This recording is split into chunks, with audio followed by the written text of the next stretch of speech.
پہلا سوال، کیا دیکھتی ہیں مستقبل اس غزہ امن معاہدے کا؟ معذرت تھوڑا سا زیادہ وقت ہم نے لے لیا ہے ایکسپلین کرنے کے لیے کہ کیا چل رہا ہے اور اس کے اوپر کس طرح کا ریاکشن آ رہا ہے مسلم ورلڈ اور خاص طور پر امریکہ کی طرف سے.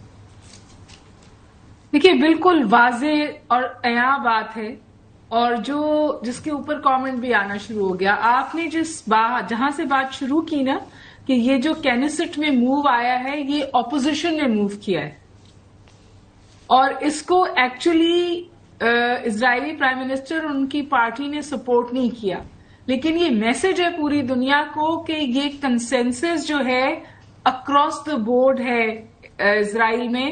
اور یہ جو کہا جا رہا تھا نا کہ یہ صرف اپنی سیاسی بقا کے لیے کھیل رہے ہیں اسرائیلی پرائم منسٹر، اس کو ڈیفر کرنے کی کوشش ہے.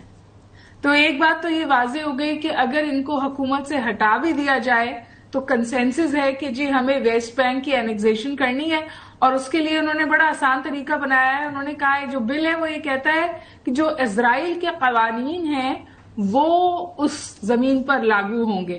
تو یہ ایک اور طریقہ ہے اینیکزیشن کا. پھر آپ دیکھیے کہ یہ جو بالکل آپ نے صحیح کہا کہ حماس نے تو تقریباً ڈیسپریٹ ہو کر ہر بات کو ماننے کی تیاری کر لی ہے. جس وقت قطر میں حملہ ہوا تھا اس وقت بھی حماس نیگوسیشنز ہی کر رہی تھی. نہ اسرائیل اس وقت کمیٹڈ تھا، نہ اسرائیل آج کمیٹڈ ہے کہ کنٹینیو کرے. بہت سارے لوگوں کا خیال ہے کہ اسرائیل بیئر منیمم کا گیم کھیل رہا ہے، کیونکہ انٹرنیشنل پریشر اتنا بڑھ گیا تھا کہ اسے کچھ نہ کچھ فٹ ورک دکھانا تھا انٹرنیشنل کمیونٹی کو اپیز کرنے کے لیے. صورتحال یہ ہے کہ اگر انٹرنیشنل کورٹ آف جسٹس بھی کوئی ایڈوائزری دیتا ہے تو اسرائیل اس کو برا بھلا کہتا ہے اور اس کو ماننے سے انکار کرتا ہے. 21ویں صدی میں اس وقت جب میں آپ سے بات کر رہی ہوں، starvation as a war strategy Gaza میں آج بھی استعمال ہو رہی ہے.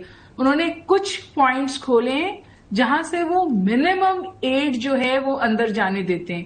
اسی طرح ایسے مریض جو اتنے کرٹیکلی ال ہیں کہ اگر انہیں باہر نہیں نکالا گیا تو وہ ختم ہو جائیں گے، ان میں سے بھی وہ دنیا کو دکھانے کے لیے کچھ لوگوں کو باہر نکلنے کی اجازت دیتا ہے اور باقی کو نہیں دیتا. پھر جو انہوں نے پرزنرز چھوڑے نا، آپ اس کو غور سے دیکھیں. یہ پرزنرز وہ نہیں تھے جو 7 اکتوبر کو پکڑے گئے تھے، یہ وہ پیلسٹینین پرزنرز تھے جو 20-22 سال سے اسرائیلی کنفائنمنٹ میں تھے. تو ایک تو یہ بات ہی غلط ہے کہ یہ قصہ 7 اکتوبر سے حماس کے کرنے سے شروع ہوا.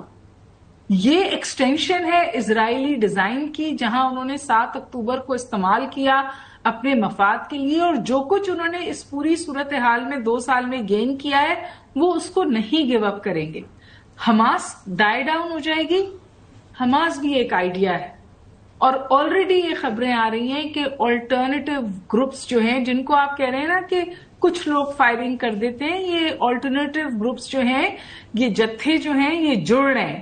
تو بہت زیادہ انٹرنیشنل کمیونٹی کو یہ سوچنے کی ضرورت ہے کہ اگر اسرائیل کو ریسٹرینٹ نہیں کیا گیا تو پھر صورتحال ایک بار پھر شاید ہمارا ریفرنس پوائنٹ بھی ختم ہو جائے گا، حماس سے بات چیت بھی ختم ہو جائے گی. اچھا ڈاکٹر صاحبہ، یہ تو بات یہ سمجھ آ رہی ہے آن گراؤنڈ. میں آ رہا ہوں آپ کے پاس حسن. ڈاکٹر صاحبہ، جو کرنٹ یو ایس ایڈمنسٹریشن ہے دیٹ از ویری کلیئر کہ ہم نے اس پیس امن معاہدے کو آگے بڑھانا ہے. امریکن انفلوئنس اوور اسرائیل، سب کو پتا ہے کہ اسرائیل بغیر امریکہ کے ایک قدم نہیں آگے بڑھ سکتا، سانس بھی نہیں لے سکتا. Marco Rubio secretary of state ہیں، وہ کیا فرما رہے سنیے. That's a vote in the Knesset, but obviously the President's made clear that's not something we'd be supportive of right now, and we think there's potentially even threatening to the peace deal. So they're a democracy, they're going to have their votes, people are going to take these positions, but at this time it's something that we think it might be counterproductive. انہوں نے کہا یہ Knesset نے جو کام کیا ہے اسرائیلی پارلیمان کے اندر، یہ جو کام ہو رہا ہے یہ بالکل اس امن معاہدے کو جو خطرے میں ڈال سکتا ہے. سو مچ سو پریزیڈنٹ ٹرمپ یہ کہہ رہے ہیں کہ میں ایسا نہیں ہونے دوں گا. سنیے. I will not allow Israel to annex the West Bank. No, I will not allow it. It's not going to happen. Did you speak with Netanyahu about this directly? Yeah, but I'm not going to allow it. Whether I spoke to him or not, I did. But I'm not allowing Israel to annex the West Bank. There's been enough. It's time to stop now, okay? جی doctor صاحب، میں آپ کے پاس آتا ہوں. حسن، ہاں جی، میں سوال کرنا چاہ رہا ہوں. یہ میرے خیال سے پریزیڈنٹ ٹرمپ کا جو شارٹ میں چلا ہے یہ لاسٹ منتھ کا ہے. اس میں یہ بیسیکلی پیس ایگریمنٹ سے پہلے کا ہے.